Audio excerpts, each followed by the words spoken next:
Hi, my name is Nick Farr, and I've been with Iron Mountain for 16 years, and today I'm going to take you to the coolest place under the earth, as guided by my good friend Larry Stuppy, who's been with Iron Mountain for 18 years and is our vital records manager.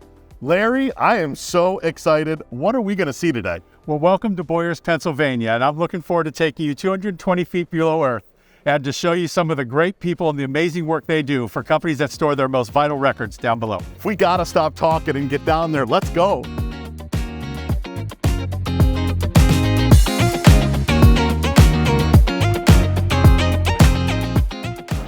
All right, Larry, so I've seen a lot of Iron Mountain record centers in my career, but you seem to think I haven't seen one like this. Where are we at? Yeah, so as you came in, you saw a lot of doors that look just like this, right? Yep. So this is a shared record space, temperature controlled, and behind every door is a different kind of room, whether it's private, shared, or all different kind of temperatures based on the specs that our customers ask for. All right, let's go check it out. So Larry, you know I've been talking to customers for 16 years about storing their stuff with us, but I'm usually talking about storing it above ground somewhere. You've brought me somewhere that's really cold. Tell me about where we're at. Yeah, so we are now in the underground, 220 feet below ground. And this is where vital records are stored. And the key difference for vital records is really the preservation and how long something has to be kept.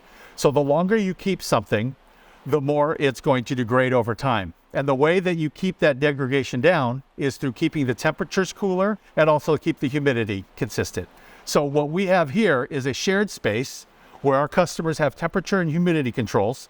And this is where things like microfiche and other specific kind of vital records that need long-term storage happens. We not only have shared space like this space here, but we also have private space. So we have private rooms, private vaults, and those spaces will be the size of what our customers request, and we can set the temperatures and the racking specific to what their needs are. So I know I see a lot of other things other than the fiche, other than the film, other than the books.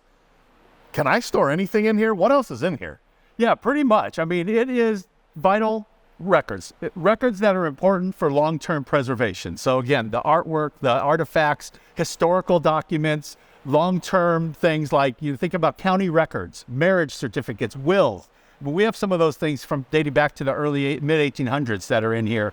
And you got to learn cursive to read some of those things. Well, that's what I was going to say, is that someone told me as we were setting this up, there's like wardrobes and costumes. That's right. Why would someone store a wardrobe or a costume? Yeah, we'll have customers, and again, the temperature controls and fabric and material, it will degrade over time as well. So there's certain specific ways that we have to store those and handle those if we do. If I'm a prospective client or even a current client that stores above ground, right, that I've talked to before, if I learn about something that has a specific need, yeah, right? Is it usually me learning from a regulation? Is it usually Iron Mountain teaching me? What's that mix of it? How do we come to find out these things? Some of our customers actually have their own archivist, and they're going to tell us what their requirements are. We also have a library team, and that library team is our experts at this, and they will actually guide our customers to whatever the type of media is and how often they have to get to it, to what kind of environment it's going to be in. And what's unique about here is you think about California, you have earthquakes, you have fires. You think about Florida, you have humidity, you have hurricanes. All of these things are horrible for unique artifacts of vital records that having them have a problem is not acceptable. So this is the place where those kinds of things should come. So thanks so much for taking the time to show me this today. Yeah, you really have to see it to believe it.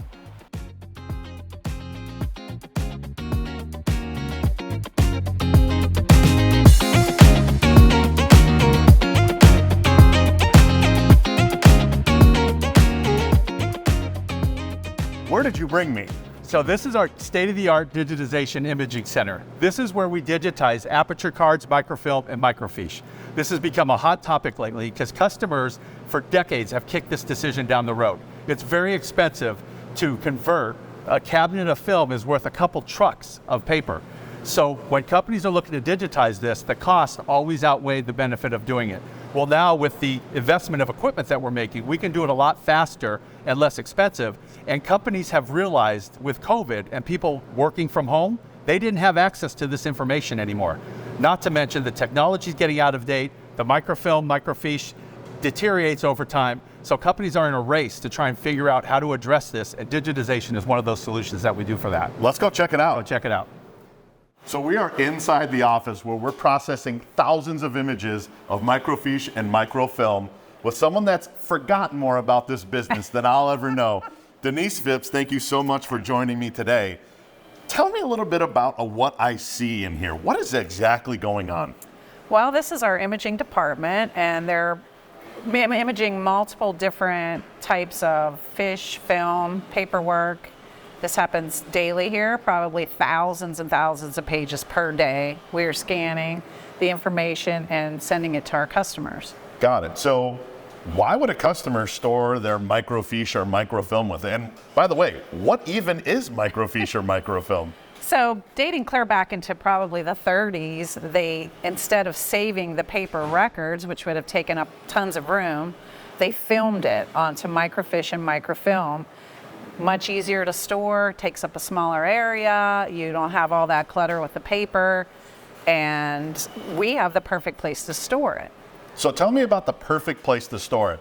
Why is one location better than the next location? I don't understand that. Well, microfiche and microfilm has to be kept at a certain temperature and humidity, or it'll degrade over time and it'll be lost forever. So we have that perfect areas and the temperature and the humidity down that we can care for it, and it'll last forever if it's stored properly. So give me an example of one of these machines you mentioned earlier.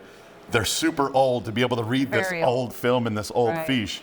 How old are these machines? I mean, 60, 70 years old? Yes, they date back as old as the fiche and the film, and I'm not even really certain that they manufacture them anymore. Did you think that when you started 23 years ago, clients had a really good grasp as to how they should be storing this information? They definitely did not. But they're figuring it out now over the years when they need it and they can't access it anymore. So I know we're storing millions of rolls of fiche, millions of rolls of film. Tell me a little bit about what you think the trend in fiche and film is. It seems to be picking up. I mean, these clients are finding an old room full of microfiche and microfilm. They're not sure what to do with it, and we know, so they send it to us. I think it's infinite. I don't think it's ever going to go away. So 23 years to start. You think you got another 23 years in you have managing film? I do. There you go. Well, thank you so much for the time today. Thanks.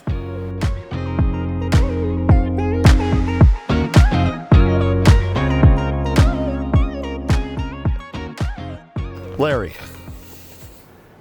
I thought you said you were taking me to the data center.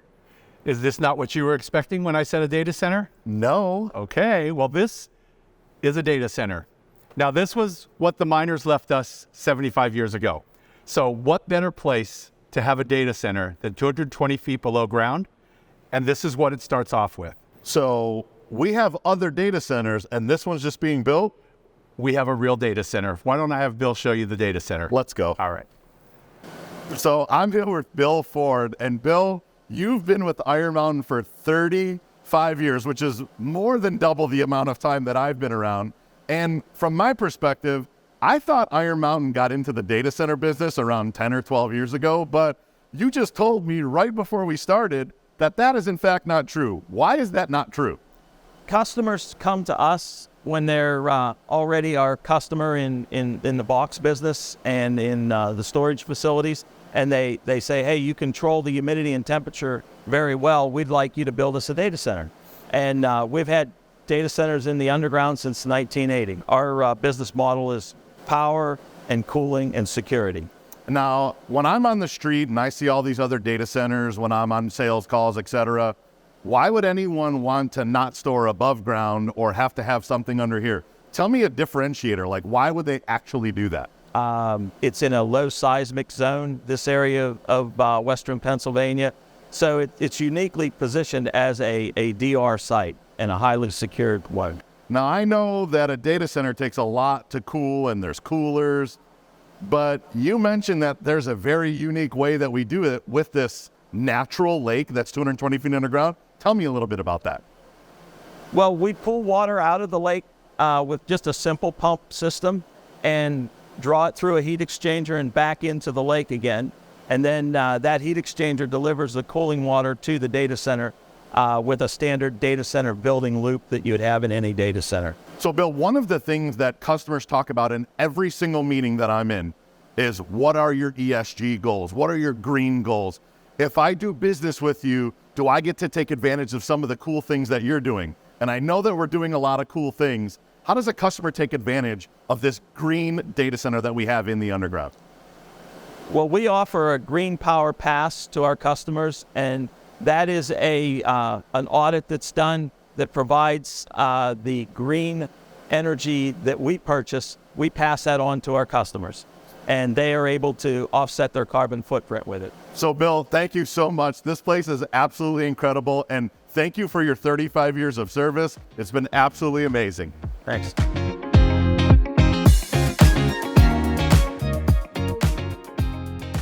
All right, Larry, I got a feeling that you're about to show me something that I'm not really used to at Iron Mountain. Where'd you bring me this time? Dick, this is Iron Mountain Entertainment Services, and the work that Bob and his team do in here is absolutely amazing. I bring a lot of groups in here, and this is always a highlight. If you have ever sung or danced to a song, there's a good chance it's under here, and they have done the work on it. Let me go show you what they do. Let's check it out. So I'm here with Bob Kazella. He's been with Iron Mountain 11 years, and we are in the underground at Iron Mountain Entertainment Services. Now, Bob, I see a lot of equipment. Some of it looks new, some of it looks old. What is Iron Mountain Entertainment Services? So Iron Mountain Entertainment Services is a specialized division of Iron Mountain that focuses on media and obsolete media formats, digitization, preservation, restoration, making old content relevant for future generations. So we work on that here with these teams. They're all specialized digitization archivists. They focus on their different formats in the different rooms. Orders come in from customer vaults that you've seen here at the underground. It's an advantage for our customers that their priceless assets never leave the security of an Iron Mountain facility to come here to be digitized and then securely sent wherever they need them for their monetization or exploitation needs. Give me an example of that. Like, Sure. What is stored here, and then what are you actually doing to that media to make it useful? Well, consider as an audience how differently you're hearing and seeing content today than you were 5 years ago or 10 years ago. So you've got surround and immersive audio, you've got high definition video content that was created from standard definition videos that were shot back in, let's say, the 80s. All those master recordings are stored here safely in the underground, and when they come to our studios, we migrate them to a digital format. So we move them from their physical original source master, we move them to the digital environment where a lot of this new technology allows them to become modern for modern audiences. Are you having to take these old formatted videos or audio or whatever it is and find equipment in order to make it new again? That's exactly right. So some of the newest stuff we have here was built in the early 70s, was the last year that they were built, right? So a big challenge to our process is finding this equipment. A lot of it's donated, a lot of it we hunt on the web or from out of commission production or broadcast facilities. We acquire the equipment and then have it restored or have our teams tech it. It's important that we work with our customers and, based on our experience with this media, prioritize and help them prioritize their most at-risk assets for preservation and digitization. So even though they may not have an immediate need for that media to be digitized, we're giving them the heads up, you better digitize this now, because if not, when it's gone, it's gone. Why would someone use us? Why would someone use Iron Mountain Entertainment Services? The distinct advantage Iron Mountain has and Iron Mountain Entertainment Services has is that these assets are on premises. They're at a secure Iron Mountain facility, and that chain of custody is never broken for us to receive those assets and then preserve and digitize them for our customers. That's That's difficult for some of our customers, just for space limitations and staging and for a number of reasons. And we're working with some of the world's best archival engineers to preserve these assets in-house, and they have the experience, a proven track record of having done this for a number of years. You know, this part of Iron Mountain is taking the past and making it present. I think the work is absolutely amazing. We thank you and your team for all of the service that you're giving to our clients, and what an amazing place. Thank you so much, Bob. Yeah, you're very welcome. Thank you. So I just finished talking to Bob across the street, and we were done. And we were going to move on to the next department of this great underground, but he said, you have to go talk to Bethany, who's been in the underground for 20 years. So Bethany, thank you for taking the time with us. Tell me what we're doing in this room. So we are digitizing photographic materials, and our facility actually houses one of the largest cultural digitization centers in the country. So very excited about our 5 DT machines that we have housed in this room. Okay, 5 DT machines. Yes. What about someone that doesn't know what that means? So it is a camera system that will do preservation quality FADGI 4 level standards. Okay, what does that actually mean? So FADGI 4 is a federal guideline for digital preservation services. So not only hardware, software, but also handling, triage, and the complete life cycle of the digitization process. So when I look around here, I see some equipment. It's very impressive, but I'm kind of thinking, like, why wouldn't I just do this myself if I had some photography that I needed digitized? So I think there's some things that you're not thinking about, Nick. You're not thinking about space, you're not thinking about investment, you're not thinking about training. One thing that Iron Mountain gives us is the capability to have all of those things. When you're talking about handling this type of collection or these types of records, the amount of training has to be off the charts. Well, training is really important, so thank you for bringing it up.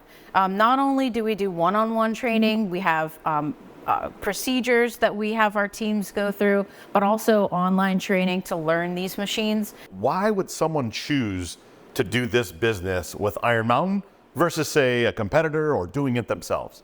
So the bonus that we offer here is that we've got cold storage, so we've got storage here, we've got digitization effort here, and then if necessary, storage again. And everything stays 220 feet underground in a safe chain of custody environment. Where if I was a client and I wanted to piece this out, is there anyone else that you would know that can actually maintain that entire chain of custody? So we found that that is the problem. Most people would have to transfer it to a digitization place and then have the digitization done and then transfer it or move it again. So I really do feel like we're the best solution. You have amazing equipment, you have amazing space, but more importantly, you and your people is what makes this amazing. So thank you so much. Yeah, We appreciate your time. I really appreciate your time. You bet.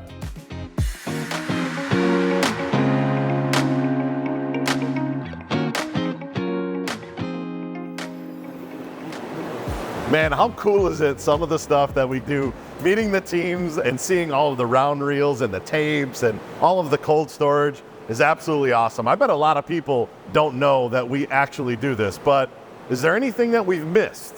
Yeah, we are here protecting the vital information for our customers, and it really comes down to some very specific things that they do. And we have a library services team that really helps make sure that these materials can be protected for generations to come. I'm going to introduce you to Britt Mueller so she can share you what they do in library services. All right, let's go. So I am here with Britt Mueller, who's been with Iron Mountain about 6 years now. That's right. But when it comes to managing information, library services, this is not a new thing for you. So Britt, tell me a little bit about what you do for Iron Mountain every day. Yeah, so I am a librarian and an archivist, Nick, and I've been here for 6 years as the Library and Archival Services program has grown at Iron Mountain. And Iron Mountain's always dealt with very rare and unique materials and vital records. But when we think about these things in terms of a collection strategy that librarians and archivists need, that's when they needed my expertise. For a 70-year-old company to think through its kind of heritage and its lineage, and only 6 or 7 years ago think, hey, there might be a different way that we have to approach these institutions. Number one is very progressive, right? And for you to come in and kind of teach us the way to do that, What did that look like? What we do here when we think about libraries and archives is say, how do we protect all the people's materials and content that needs to be preserved forever? And so really when we're thinking about that, we're saying, how do we make sure that the materials are handled appropriately, that we understand the collection needs of these types of institutions, and that we understand how they want to organize and store their information. And then finally, what's really important with this is that most of these organizations need access to that information. So the ability to circulate and retrieve those materials in a very safe, sound way has been a critical part of what we do. And it's unique, and few other library storage organizations do that. If I'm a prospective client, I think, well, I don't have a library, I'm a corporation. Yeah. Is that necessarily true? Well, corporations oftentimes do have libraries, but more than that, they have archives. So every institution in the world has a history. So there's no organization that doesn't have some sort of a background. And a lot of organizations want to leverage that history for their own purposes. So the way they leverage that is to understand their own history, their own legacy, but also to think about that as they move forward. We just want to make sure that these organizations, whatever type they are, know that their materials can be stored to their requirements, that they're stored safely, that there's a strict chain of custody, and more than that, that there's a handling process for this. Tell me a little bit about where the team stands today. Essentially, we now have a team of 6 librarians and archivists. They function all across North America in terms of partnering with our clients. And what's really unique about that is they have been in our clients' shoes. So they have been in the customer's shoes. They are people who have been working, whether that's in an archive, whether that's in a library or in a corporate space, to preserve materials. So they understand the problems, and then they translate and help build the solution for the clients. It's perfect. I know that we're here in the underground. What other services can we offer to what's inside of that box? Yeah, absolutely. So first and foremost, we can actually circulate the materials within this box. So they can actually call these materials back for their customers and their patrons, and they can come back. Secondarily, oftentimes when we're in the underground, it's particularly useful. We can actually create that digital surrogate, right? So that the material, particularly if it's fragile, doesn't have to be touched. Because when you touch material, it starts to degrade. So when we can use our programs from IMES and others to actually create archival quality, cultural heritage, digital images that meet the needs of scholars, that meet the needs of users, and meet the needs of the organization that's trying to access the materials. Who can do this? Can people really wrap their arms around the fact that we could do it all? So Iron Mountain's a large company with a lot of resources, and the ability to actually support libraries and archives in the manner that we do is unprecedented. So it's incredibly important for people to understand in the library and archives community that this exists, that they have this option. Why is the underground so special, so important when it comes to library service? Our customers are very interested in having a climate-controlled options, the option for private vaults, the option for shared vaults, the options for their being able to set the humidity to a certain stage. So this is able to be done here, and we have a lot of different options to do it. And we have a lot of capacity. So when I'm talking about collections, I'm not talking about a few hundred books. We're talking oftentimes about millions of books, or we're talking about archives that are incredibly large. I am so glad that we are looking at people like you, right, to change our business, to help our clients. Library Services is definitely here to stay. We're so glad that you and your team, which is now a full team of people, are with us, and we can provide this unbelievable service to our clients. Thank you so much for spending some time with us today. I hope you enjoyed that as much as I did. It's absolutely incredible down there, from the limestone to the different temperature controlled rooms, but that's just what we do. That is not who we are. So let me leave you with a few Iron Mountain employees and what they say about working in the Iron Mountain Underground. For me, I mean, ever since I was a kid, I was messing around with audio tape recorders and things like that. And I actually, when I told my friends and family where I was working, they said, of course, you know, you would work there. You know? I've been part of this team for about 17 years, and it really is a family. It's a family of people that really care about what they do. They're passionate about what we do and preserving and maintaining people's priceless assets. I'm not just showing up and being like, all right, have a good day, I'll see you next trip. Now it's like every day, this is what we have to do. We're going to accomplish it. we'll do it again tomorrow. Our customers' worst moments are our shining moments. When a customer is down, that's where my team takes over and gets them through that period. What we're here for is to preserve history for people. You know, we are here to make things accessible that have not been accessible sometimes for 50 years. We are here to make it so that it survives. I think something that stands out the most for me is finishing a project and the client being thrilled, super happy with the product they're receiving and showing off what our amazing team here at Boyers can offer.